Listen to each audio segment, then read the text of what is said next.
Israeli forces are bracing for worsening violence in the West Bank and Gaza after US President Donald Trump's decision to recognise Jerusalem as the Israeli capital.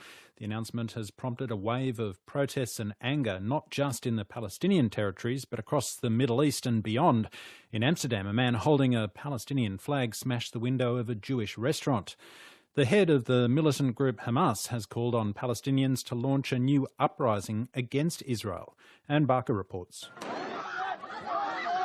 Within hours of Donald Trump's announcement, violent clashes erupted in East Jerusalem, Gaza and the West Bank.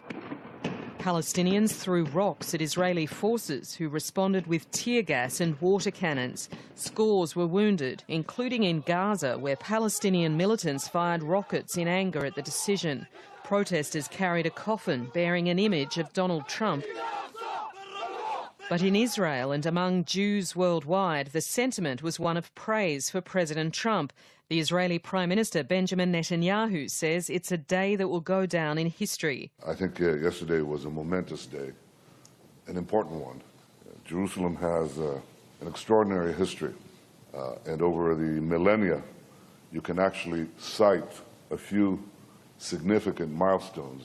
Yesterday's statement by President Trump, I think, is such a milestone. But there were protests across the Middle East against Donald Trump's decision, from Jordan and Iraq to Egypt, Yemen and Pakistan.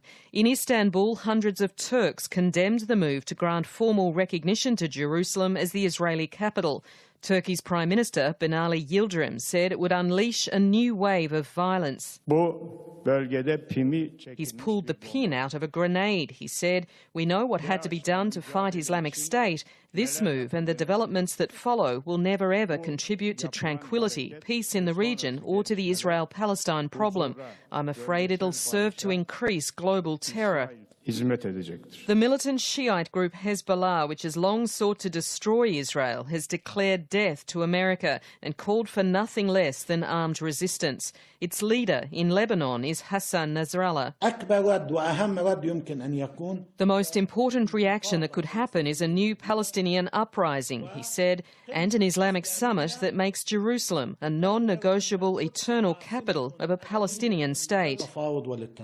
There was more measured criticism from world leaders, including Britain's Foreign Secretary Boris Johnson, who said the UK would not be following the US lead. The future of Jerusalem must be settled as part of the negotiated agreement between Israel and the Palestinians. I view premature recognition of Jerusalem as the capital of Israel and the moves of embassies not helpful in this context. The US Secretary of State Rex Tillerson is standing by Donald Trump's decision. The president is simply carrying out the will of the American people. The reality is Israel's government, its courts, its prime minister's office is all in Jerusalem today. So it is just an acknowledgement of what is reality on the ground. And Israel's Prime Minister Benjamin Netanyahu predicts other countries will follow the US lead. We're already in contact with other states that will make a similar recognition, he said. I have no doubt that as soon as the American embassy will move to Jerusalem, and even before that, many other embassies will move too. It's about time.